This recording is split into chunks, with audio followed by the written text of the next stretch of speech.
Bismillahirrahmanirrahim. Assalamualaikum warahmatullahi wabarakatuh. Sahabat-sahabatku, di tangan saya ada kitab Hasyiah dari Syekh Makhluk bin Ahmad Al-Badawi. Ini ada Syarah Hulyatil Lubbil Masud. Ini ada matannya Jauhar Maknun. Ada halaman 37. Dengan segala kerendahan hati izinkan saya untuk membacakannya. Bismillahirrahmanirrahim. Qala al-musannif rahimahullah wa nafa'ana bi'ulumih.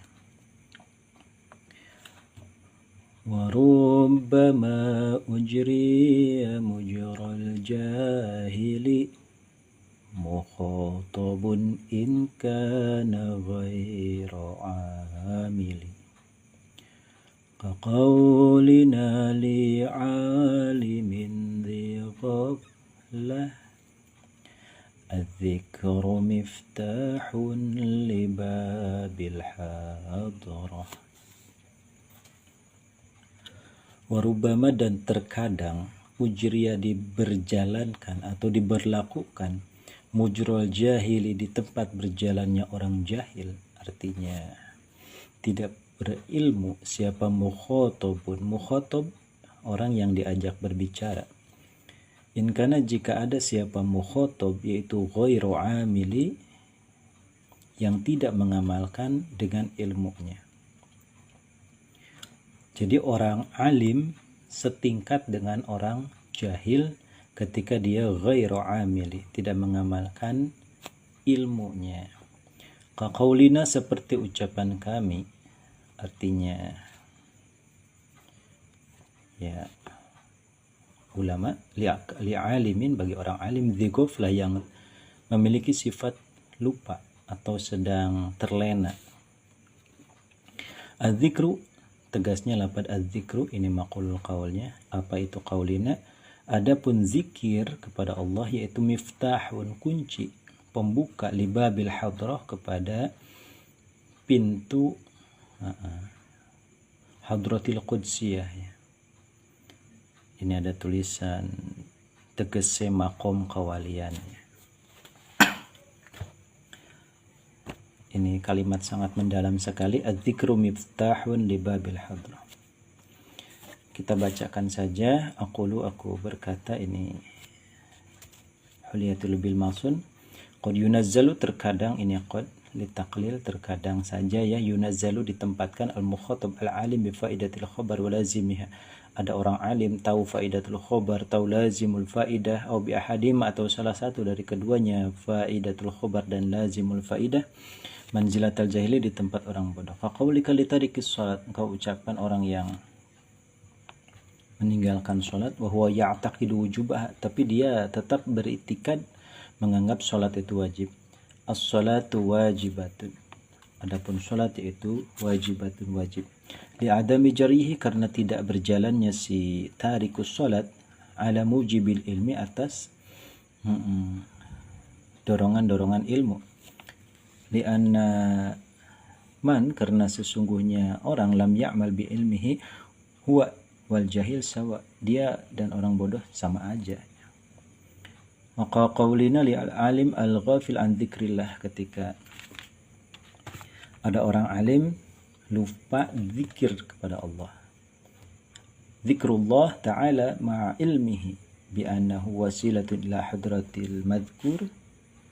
Al-dzikru miftahun libabil hadrah, ay al-ilahiyah, wal murad bil hadrah ya, wa yu'abbaru anha bi hadratil quds, wa hiya al-hala allati idza wasala ilaiha as-salik sumya arifan wa wasilan. Ketika seorang salik, artinya penempuh jalan, sudah sampai di titik tersebut, dia dikatakan arif dan wasil, artinya sudah wusul.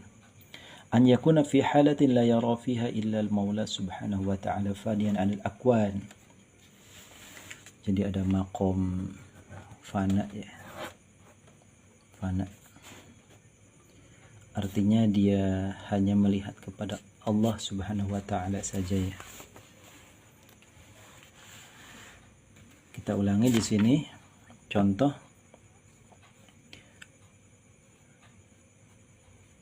Tapi di sini ada kaidah qalilul wuqu ya, jarang. Antakula liman yu'dzika, orang kau berkata kepada orang yang menyakitimu, Allahu Rabbuna wa Muhammadun Rasuluna. Ini contoh ada seorang sahabat dengan sahabat yang lain, ya, saling menyakiti satu sama lain karena suatu pilihan misalnya atau jalan hidup. Jadi walaupun dia berasal dari satu lingkungan, kemudian dia proses belajarnya pun sama, tetapi jalan hidupnya dia berbeda. Kemudian berbeda kepentingan, lalu si sahabat ini mengingatkan, aku ini adalah sahabatmu.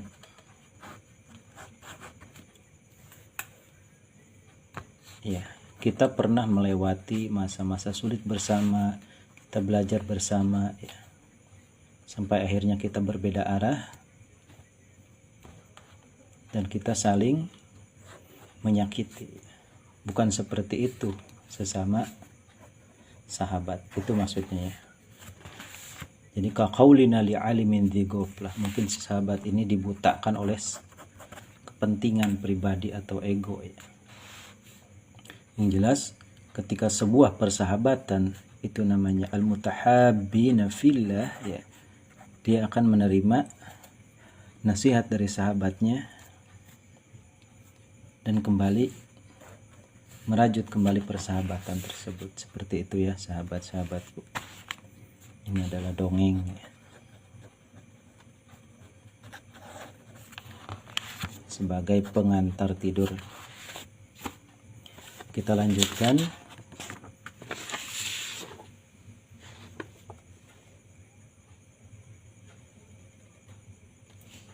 ولا شك أن الوسيلة إلى هذه الحالة ذكر المولى سبحانه وتعالى. Dan tidak ada keraguan lagi bahwasanya perantara kepada keadaan ini adalah zikrul maula subhanahu wa ta'ala ya. Kita lanjutkan di sini. وَتَحْذِيرُهُ مِنَ الْغَفْلَةِ الَّتِي قَطَعَتْ ظُهُورَ كَثِيرٍ مِنْ طَلَبَةِ الْعِلْمِ. Kemudian mengingatkan si sahabat tersebut bahwasanya telah memutuskan dan telah memecahkan zuhuro kathirin, punggung atau pemikiran-pemikiran banyak sekali min thalabatil ilmi, dari para pencari ilmu, wa tamasat basairum, dan menutup mata mereka sehingga gelap gulita, hatta tawahamu anil ilma maksud bidzat, bukan bahwasanya ilmu itu adalah inti daripada sebuah pembelajaran. Wa ma huwa matlub, hakikatnya ilmu itu bukan tujuan, illa lil amal, tujuannya adalah amal, idla yasihu illa bih, karena amal tanpa ilmu itu adalah kosong belaka dan tidak sempurna ya. Jadi falyahdhar talibul ilmi minal ghaflah wal ya'khudh nasibahu minal awrad, bahwasanya thalabatul ilmi itu sangat penting sekali untuk memiliki zikir-zikir dan aurad-aurad tertentu min bidayatihi ila nihayatihi, dari awal sampai akhir, biqadri ma la yushghiluhu anil ilmi, dengan ukuran supaya tidak menyibukkan dia dari penuntut ilmu tersebut. Fa inna Allah subhanahu wa ta'ala ja'ala al-laila wan nahara khilfatan liman arada an yadhkura aw arada syukura. Allah subhanahu wa ta'ala telah menjadikan waktu siang silih berganti ya, bagi orang yang untuk berzikir atau orang bersyukur. Faman za'ama anal awrad wa in qallat tushghiluhu fadhalika min taswili syaitan wa min alamati at-tardi wal khidlan. Jadi maksudnya adalah penting sekali bahwa di samping pembelajaran tentang keilmuan ya, ajarkan juga tentang moralitas. Ini maksudnya ya. Dan dalam agama itu fungsinya zikir ya, untuk melembutkan hati, untuk melembutkan pikiran dan jiwa. Karena dengan moralitas itulah seseorang tidak akan menyalahgunakan keilmuannya ya. Jadi dalam hatinya itu ada cinta, ada kasih sayang, dan ada rahmat. Karena ketika seseorang hanya berilmu saja, dia rentan untuk menyalahgunakan kekuasaannya. Sampai di sini dulu, wallahu alam bishawab.